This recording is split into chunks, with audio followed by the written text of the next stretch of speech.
Hello नमस्कार, मी अनिता. सगळ्यांचं स्वागत आहे आजच्या व्हिडिओमध्ये. आजपासून शिवण क्लासेस सुरू होणार आहेत. जे कोणी शिवण क्लास शिकण्याची ज्यांना आवड आहे, इंटरेस्टेड आहे, त्यांनी आजपासूनच जॉईन करा. एकदम बेसिक पासून आज क्लासेस सुरू होणार आहेत.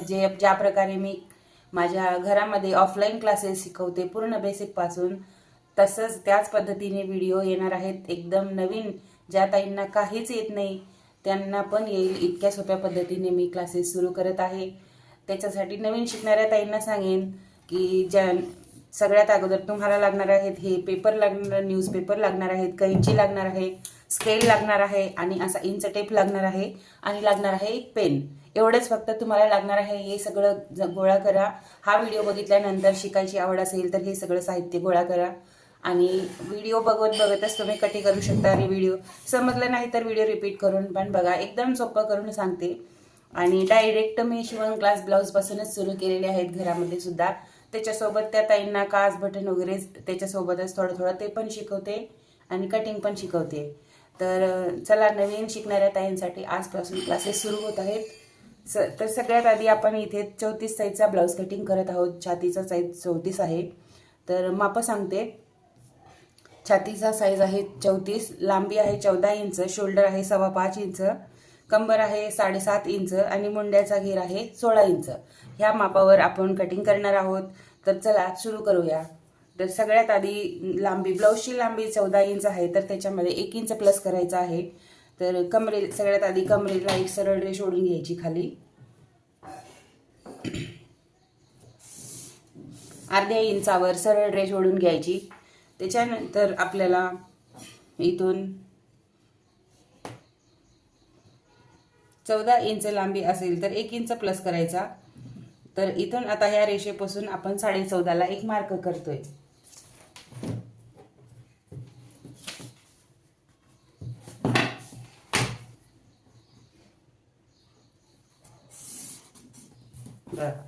आता हे पूर्ण जे झाले 15 इंच झाले. 1 इंच प्लस केल्यावर 15 इंच झाले ब्लाऊजची लांबी. त्याच्यानंतर द्यायचं आहे गळ्याच्या मार्क लावायचा आहे. तर आपल्याला इथे गळा घ्यायचा आहे. 2.25 इंचाचा गळा रुंदी घ्यायची आहे. तर इथे मी 2.25 इंचाला गळा रुंदी दिलेली आहे. त्याच्यानंतर हेच 2.25 इंच आपल्याला इकडे खाली पण लावायचं आहे आणि सरळ असं एक रेघ ओढून घ्यायची आहे.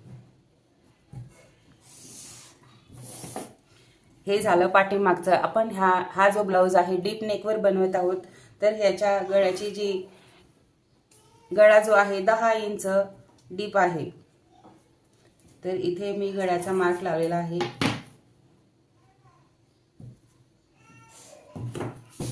आणि सरळ असा एक बॉक्स बनवून घ्यायचा. त्याच्यानंतर शोल्डर आहे 5.25 इंच. तर इथे 5.25 इंचाला एक मार्क लावून घेतला आणि इथे पण 5.25 इंचाला एक मार्क लावून घेतला. त्याच्यानंतर सरळ असं एक रेघ ओढून घेतली. आता इथून इथे मुंड्याचा आकार देण्यासाठी शोल्डर पासून खालीपर्यंत किती डाऊन द्यायचा. तर इथे मी देत आहे 5.5 इंच. 34 इंच छातीच्या ब्लाऊजला 5.5 इंच शोल्डरसाठी आपण खाली एक सरळ रेष ओढायची. त्याच्यानंतर इकडे पण असा एक सरळ रेष ओढून एक बॉक्स रेडी करून घ्यायचा. त्याच्यानंतर सरळच असं एक रेष ओढायचं आणि इथे जो बॉक्स रेडी होईल त्याच्यामध्ये अर्धा इंच आपल्याला आतमध्ये यायचं आहे. अर्धा इंच सरळ असं आतमध्ये येऊन असा क्रॉस मध्ये एक बॉक्स रेडी करून घ्यायचा आहे. त्याच्यानंतर आपल्याला इथे 1.25 इंचावर एक मार्क लावायचा आहे. आणि सगळ्यात आधी आपल्याला इथे आता छातीचा माप लावायचा आहे. छाती आपली 34 इंच आहे. 34 इंच छातीच्या ब्लाऊजला 8.5 इंच चौथा भाग होतो. चौथा भाग 8.5 इंच प्लस शिलाई मार्जिन 2. तर आता ह्याला मुंड्याचा आकार द्यायचा छान असा. हे बघा, छातीच्या मापाला आपण इकडे मुंड्याचा आकार देऊन घेतलेला आहे. त्याच्यानंतर आपल्याला कमरेचा माप लावायचा आहे. कमरेचं माप आहे, कंबर आहे याची 30 इंच, तर त्याचा चौथा भाग होतो 7.5 इंच. तर 7.5 इंचाला एक मार्क लावला. त्याच्यानंतर 1 इंच आपल्याला पाठीमागच्या टक्ससाठी घ्यायचा आहे. कमरेचा जो काही चौथा भाग असेल त्याच्यामध्ये 1 इंच टक्ससाठी घ्यायचा आहे पाठीमागच्या, आणि त्याच्यानंतर प्लस 2 इंच एक्स्ट्रा शिलाई मार्जिन आपल्याला ब्लाऊजची जी माया असते त्याच्यासाठी द्यायचं आहे. आणि मग आपल्याला इथे सरळ रेष ओढून घ्यायचं आहे असं. त्याच्यानंतर इथे पण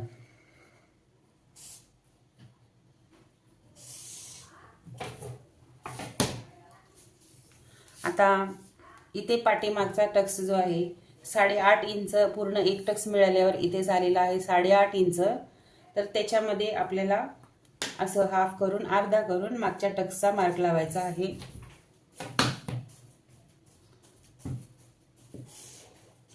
चार इंच या टक्सची लांबी असेल, 4 इंच टक्सची लांबी. तर ह्या रेषेपासून आता अर्धा इंचावर फक्त आपल्याला हा जो मागचा टक्स आहे तो ह्या रेषेपासून इकडे अर्धा आणि इकडे अर्धा, पूर्ण हा जो टक्स आहे 1 इंचाचा टक्स द्यायचा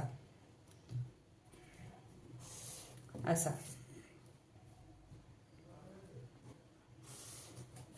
हा टक्स आहे 1 इंचाचा टक्स येणार आहे. त्याच्यानंतर पाठीमागच्या गळ्याची रुंदी जी आहे 2.25 इंच आपल्याला इथून खालून द्यायचं आहे. लक्षात ठेवा, गळा रुंदी मी 2.25 इंच दिलेली आहे, वरती गळा रुंदी 2.25 आहे, आणि इथे खाली जे आहे 2.25 इंचावर एक मार्क केला आणि असा एक बॉक्स रेडी करून घ्यायचा. त्याच्यानंतर असा गोल गळ्याचा आकार,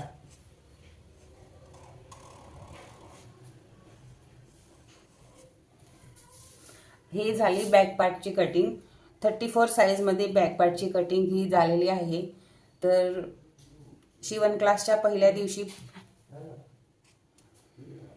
एवढंच सांगणार आहे. नवशिक्या ताई असतात त्यांना जास्त सांगितल्यावर लक्षात येत नाही, त्याच्यासाठी एक एक पार्ट करून मी सांगत जाणार.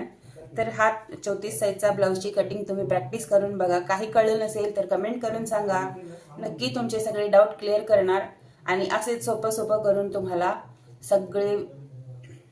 सगळ्या ब्लाऊजमध्ये कोणत्या ब्लाऊजमध्ये काय काय मापं येणार हे सगळं मी सविस्तर प्रत्येक व्हिडिओमध्ये सांगत जाईन. तर काही कळलं नसेल तर कमेंट करून नक्की विचारा, आणि पुढचा व्हिडिओ येईल त्याच्यासाठी लगेच चॅनलला सबस्क्राईब करा.